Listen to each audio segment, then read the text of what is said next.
ఒక పార్టీ వాడు 200 ఇస్తాడు, ఒక పార్టీ వాడు 500 ఇస్తాడు, ఒక పార్టీ వాడు 1000 రూపాయలు ఇస్తాడు. ఇప్పుడు ఆ 1000 రూపాయలు ఇచ్చిండు చూసావా, వాడికి వేస్తా. 1000 రూపాయల కోసం ఓటు అమ్ముకుంటావా అన్న? మా తాత సంతన గొర్రెను అమ్ముకుంటాడు, ఎవరు ఎక్కువ రేట్ ఇస్తే వాడికి అమ్ముతాడు. అవునన్నా, ఆడ గొర్రె ఇక్కడ నువ్వు ఒకటే అన్నా. ఇదేంటి ఇక్కడ కూర్చుంది? ఏందక్క ఏం చేస్తున్నావు? రఘు నా పేరులో కొత్త వీడియో రిలీజ్ చేస్తే చూస్తున్నారా? అవునక్క బాగుంటాయి. ఏం చేస్తున్నారక్క? వీడియో చూస్తున్నామే. అక్క హరన్న బండి తోలుకొని రాకంటే తోసుకొని వస్తాండి ఏంటక్క? అవునా, ఏది ఎటు పోతుంది ఆపు అడుగుదాం. ఏంటన్నా బండి తోసుకొని ఎటు వెళ్తున్నావు? అరే మీటింగ్ ఉందిరా, ఇప్పుడే పెట్రోల్ అయిపోయింది, తొందరగా వెళ్ళాలనా? హే ఇప్పుడే మీటింగ్ అన్నా? అరే ఎన్నికలు జరుగుతున్నాయి కదరా, మన సత్యబాబు అన్న మీటింగ్ పెట్టిండు, దానికి పోతున్నా. నువ్వు అక్కడ పోతే నీకేం వస్తుంది అన్నా? పిచ్చోడా, అక్కడ పోతే బీరు బిర్యానీ 200 వస్తాయిరా. అయితే మేము కూడా వస్తామన్నా, మమ్మల్ని కూడా తీసుకొని వెళ్ళు. అరే మీకు ఇయ్యర్రా, మీరు బచ్చా పోరగాళ్ళు. ఎందుకు ఇయ్యరన్నా? ఎందుకు ఇయ్యరు? మీ అంతే ఉన్నాం కదా. అరే నా అంతే ఉన్నా కానీ నా వయసు లేదు, నడవండి. 18 సంవత్సరాలు నిండితేనే ఓటక్కు, లేకండ్రా లేండి. 18 సంవత్సరాలు నిండిన వానికే ఉంటదా అన్న, మాకున్నదా? ఒరేయ్ మీతో ముచ్చట పెట్టుకుంటే టైం అయిపోద్ది, అవతల నా బీరు బిర్యానీ ఆ 200 అన్నీ పోతాయి. నడవండి, నాకు అవన్నీ తెలవదులేండి.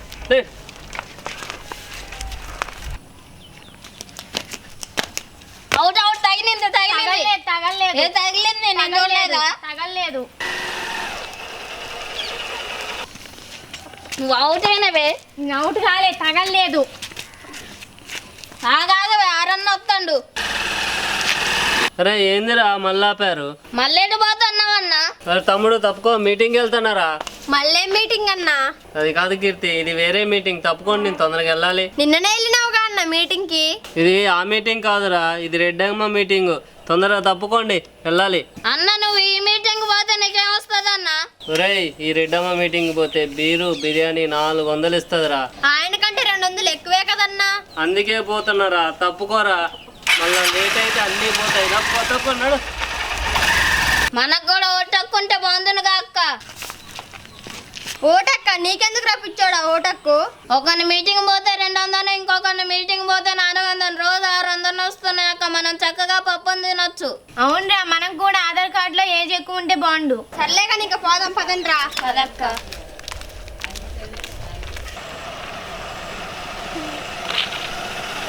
రేయ్ రోజు పోయేటప్పుడు ఆపి ఎటు పోతున్నావు అని అడిగేటోళ్ళు ఇవాళ మేలకుండా కూర్చున్నారు. ఇంకా ఆపేది ఎందుకన్నా? ఈరోజు పార్టీ మీటింగ్ కి వెళ్తున్నావుగా, ఇంతకి ఎంత? 500 బీరు బిర్యానీ. అసలు నువ్వు ఏ పార్టీకి ఓటేస్తున్నావు అన్న? రేయ్ ఏ పార్టీ ఎక్కువ డబ్బులు ఇస్తే ఆ పార్టీకే వేస్తారా? నీకున్నది ఒక ఓటే కదన్నా, ఎంతమందికి వేస్తావన్నా? రేయ్ ఒక పార్టీ వాడు 200 ఇస్తాడు, ఒక పార్టీ వాడు 500 ఇస్తాడు, ఒక పార్టీ వాడు 1000 రూపాయలు ఇస్తాడు. ఇప్పుడు ఆ 1000 రూపాయలు ఇచ్చిండు చూసావా, వాడికి వేస్తా. 1000 రూపాయల కోసం ఓటు అమ్ముకుంటావా అన్న? అవునరా అమ్ముకుంటా. నీ ఓటు అమ్ముకుంటే నిన్ను నువ్వు అమ్ముకున్నట్టే కదన్నా. మా తాత సంతన గొర్రెను అమ్ముకుంటాడు, ఎవరు ఎక్కువ రేట్ ఇస్తే వాడికి అమ్ముతాడు. అవునన్నా, ఆడ గొర్రె ఇక్కడ నువ్వు ఒకటే అన్నా. అరే అరే వస్తాను, ఆగు, వచ్చేస్తా, నెంబర్ వస్తాను, లేట్ అవుతుంది, వెళ్తాను. మీరు మారినంత కాలం ఈ సమాజం ఇలానే ఉంటుంది. దయచేసి మీ ఓటు నమ్ముకోకండి, జీవితాన్ని పాడు చేసుకోకండి. సరైన నాయకుడిని ఎన్నుకోండి, మీ ఓటు విలువని మీరే కాపాడుకోండి. ఏమైందయ్యా అలా ఉన్నావు? ఏం అర్థం కాలేదే, చేసినప్పుడే గుట్ట అంత ఉన్నాయి, పంటేమో దాని ముందు గొనకరాయ అంత ఉంది. ఈసారి బాగా పండాయా పంటలు? లేదమ్మా, ఈసారి కూడా నష్టాలు వచ్చాయి. రే నువ్వు వెళ్ళి ఆ పశువుల్ని పట్టుకొని రాపో. అమ్మా వద్దమ్మా, నాకపోతే నా కాళ్ళ చేతులు ఇరిగినట్టున్నాయి, వద్దమ్మా.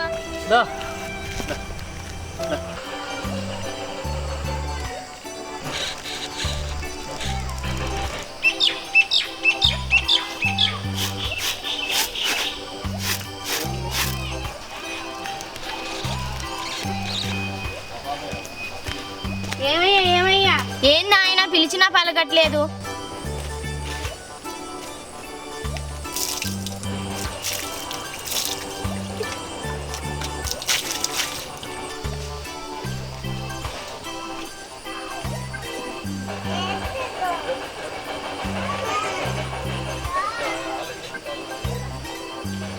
ఏమైందయ్యా అలా ఉన్నావు? ఏం అర్థం కాలేదే, చేసినప్పుడే గుట్ట అంత ఉన్నాయి, పంటేమో సరిపోకపోతే ఎక్కడైనా భూమి కౌలుకి తీసుకుందాం. రెక్కలు సాయం చేసినంత కాలం మనం కష్టపడదాం. చేసిన అప్పులు ఎలాగోలో తీరుద్దాం. గాని నువ్వు ఇలా మనీది కూర్చుంటే నేనేం కావాలి? పద అన్నం తిందు. అరే అప్పుల బుక్కులు అప్పులు ఏం పెండింగ్ లో ఉన్నాయో చూసి చెప్పు. సరే అమ్మా. అమ్మా చాలా అప్పులు పెండింగ్ లో ఉన్నాయి. అమ్మా సాగర్ అనే రైతు 50,000 ఇవ్వాలి.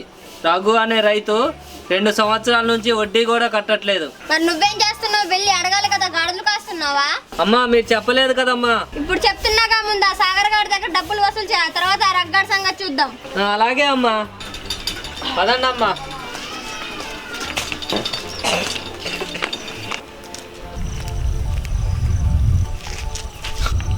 ఏంట్రా షాక్ అయ్యావా? ఎందుకమ్మా ఇంత దూరం రావడం? కబురు పెడితే నేనే వచ్చేవాడిని కదా. కబురు పెడితే నువ్వు ముందు రావాలి కదరా. అప్పు తీసుకొని 2 నెలలు అవుతుంది, ఇప్పటి వరకు ఒక్క పైసా ఇచ్చింది కూడా లేదు. పంటను సరిగ్గా పండగ కుదరలేదమ్మా. ఈసారి ఎలాగైనా సరే అమ్మా మీ అప్పు తీర్చేస్తాను.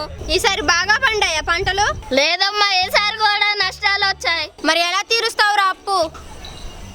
అది అమ్మా, ఇంకో 2 నెలలైనా నువ్వు అప్పు తీర్చలేవులే కానీ నువ్వు తీసుకున్న అప్పుకి వడ్డీ కింద ఆ 2 పశువుల్ని తీసుకెళ్తున్నా. అమ్మా అమ్మా మీకు అనదన్నం పెడతా, అంత పని చేయకండి. రే నువ్వు వెళ్ళి ఆ పశువుల్ని పట్టుకొని రాపో. అమ్మా అమ్మా వద్దమ్మా, నాకపోతే నా కాళ్ళ చేతులు ఇరిగినట్టున్నాయి, వద్దమ్మా. రే చూస్తావేంట్రా, వెళ్ళు. సరే అమ్మా.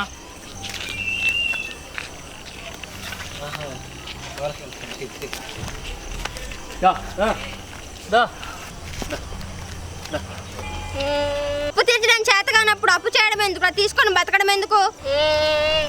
అప్పు కట్టి ఆ తర్వాత పశువులను వచ్చి తీసుకొచ్చుకో. పారా.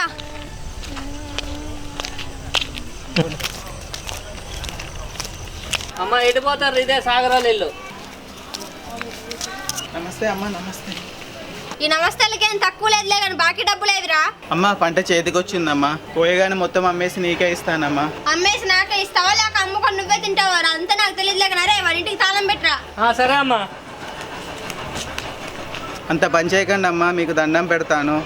అప్పు తీసుకున్నప్పుడే దండమే, అప్పు కట్టేటప్పుడు దండమే. ఈ దండాలతో నేనేం చేసుకోవాలరా? దండకు కాకపోతే పంట కోయగానే ఇచ్చేస్తానమ్మా, కొంచెం దయ చూపండి. ఈ దయలు దోసకాయలు చూసుకుంటుంటే నేను ఇంతటి దాన్ని అయ్యేదాన్నే కాదు. రే నువ్వు తాళం పెట్టరా తొందరగా. సరేనమ్మా. సరే.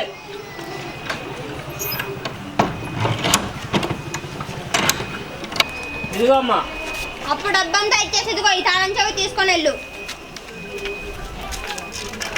ఎందుకు వచ్చినాను? 10,000 ఖాతా పైసలు కట్టాలిగా, అందుకే వచ్చా. ఏందమ్మా అంటున్నావు? మీ తమ్ముడు బండి తీసుకుపోతాను. మీ నాన్న చేత వచ్చినప్పుడు డబ్బు నుంచి బండి తీసుకుపో. సామాన్లన్నీ ఊర్లో వాళ్ళందరూ అడిగి ఇచ్చావు. ఈ వసూలు చేసుకొని రా. వసూలు చేసుకుంటేనే ఇంటికి రా. అది కాదు నాన్న, ఇప్పుడు ఇవ్వరు. నోరు మూసుకొని పోయి వసూలు చేసుకొని రా అన్నీ.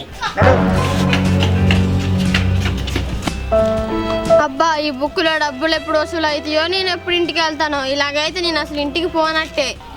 ఏంది ఇక్కడ తక్క షాపున కూర్చోకుండా ఇక్కడ కూర్చుంది? ఎందుకు ఇక్కడ తక్క ఇక్కడ కూర్చున్నావు? షాపున ఎవరు ఉన్నారు? షాప్ లో మా డాడీ ఉన్నారా. అదేంటి నువ్వే ఉంటావు కదా? నేనే ఉండి ఊర్లో వాళ్ళందరికి అప్పులు ఇచ్చాననేసి ఇదిగో ఈ బుక్ ఇచ్చి అన్ని వసూలు చేసుకుని అప్పుడే ఇంటికి రమ్మని పంపించారా. మరి వెళ్ళి వసూలు చేయొచ్చు కదా అక్క. వెళ్ళారా, వెళ్తే ఇయ్యారా రేపు రా అని రోజు తిప్పుతున్నారా. అవునా, నేను వసూలు చేసి ఇస్తా. మరి నాకేమి ఇస్తావు? నువ్వు వసూలు చేసిరా. 200కి 10 రూపాయలు ఇస్తారా. అవునా, సరే మరి. ఇదిగో బుక్ వెళ్ళి దబదబా వసూలు చేసుకుంటా, నేను ఇంటికి వెళ్తా. నేనొక్కనేందుకు, నువ్వురా తీసుకొని మొత్తం వసూలు చేయించుకొని వస్తా. నేనెందుకురా? నేనెందుకు కాదు, నువ్వురా. నా కమిషన్ నాకి. సరే పదరా, ఎలాగో అలాగ వసూలు చేసి నేను ఇంటికి వెళ్తా. సరే పద. అరే ఇదిగో ఈ మీద 10,000 ఇయ్యాలరా. సరే పద చెప్తా. మల్లేశ్వరి, మల్లేశ్వరి. ఓ అమ్మా రా రా. ఎవరది? కీర్తక్క నువ్వా? ఏంది కీర్తక్క పొద్దు పొద్దుగానే ఇటు వచ్చావు? ఎందుకు వచ్చినాను? 10,000 ఖాతా పైసలు కట్టాలిగా, అందుకే వచ్చా. ఏంటి కీర్తక్క అట్లా అంటన్నా? మా నాన్నకి జీతం రాదే, నెల తర్వాత రా. ఎప్పుడు వచ్చినా ఇదే ముచ్చట చెప్తున్నావు. అరే రఘు ఎప్పుడు వచ్చినా ఇదే ముచ్చట చెప్తుందిరా. మీ నాన్నకి ప్రతి నెల జీతం రాలేదా?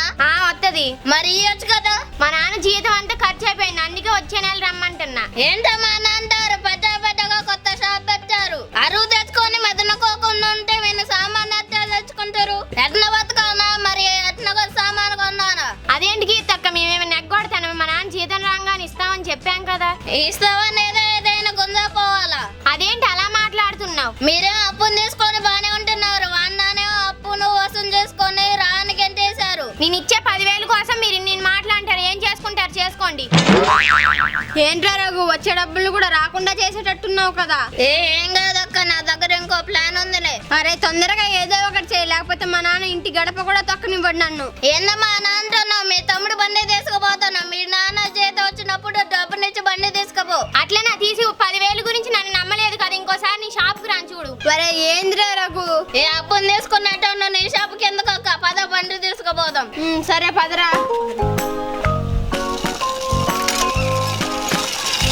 10,000 కోసం బండి తీసుకెళ్తారు, అయినా బండి పని చేయట్లేదు, మా తమ్ముడు పని చేయట్లేదు అని పక్కన పడేసి మళ్ళీ డబ్బులకి నా దగ్గరికి వస్తారు.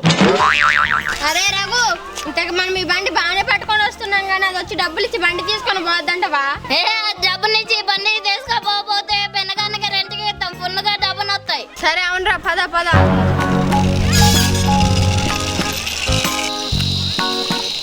యారా గిన్నెలు ఏమన్నా అమ్ముతాను రారా. లేదన్నా. మరి ఆ గిన్నెలు ఎందుకు పట్టుకొని తిరుగుతాను? కీర్తక్క షాపును సామాన్ని తీసుకొని డబ్బుని ఇవ్వను అని సామాన్ని గుంజుకొస్తున్నాం. ఏంటి సామాన్లు అక్కొస్తాను రా? ఏ కీర్తక్క శివన్న ఏమన్నా ఏంటి? ఇవ్వాలరా, 500 ఇవ్వాలా? ఏ శివన్న 500 ఇస్తా ఏదన్నా గుంజకపోవన్నా? ఒరేయ్ నేను రేపు తీసుకొచ్చి కడతలే కానీ ఇంట్లో ఏం ముట్టుకోవద్దు. అన్న నువ్వు ఎప్పుడు అడిగినా అలానే అంటున్నావు, రేపు రేపు మాపు అంటున్నావు కానీ కట్టట్లేదు. కాదక్క, ఇన్నోది ఏదో ఒకటి తీసుకొస్తే డబ్బులు కడతాడు. ఆగు తీసుకొస్తా. వద్దురా రఘు రఘు రఘు రఘు వద్దురా వద్దురా వద్దురా. అరే ఒరే ఒరే రేపు తెచ్చి కొడతారా నేను. అరే వద్దురా వద్దురా. డబ్బులు కట్టి బకెట్ తీసుకుపో. అక్క ఈ రోజు చేసిన కాడికి జాన్ దగ్గర ఇంటికి పోదాం పద. సరే పద.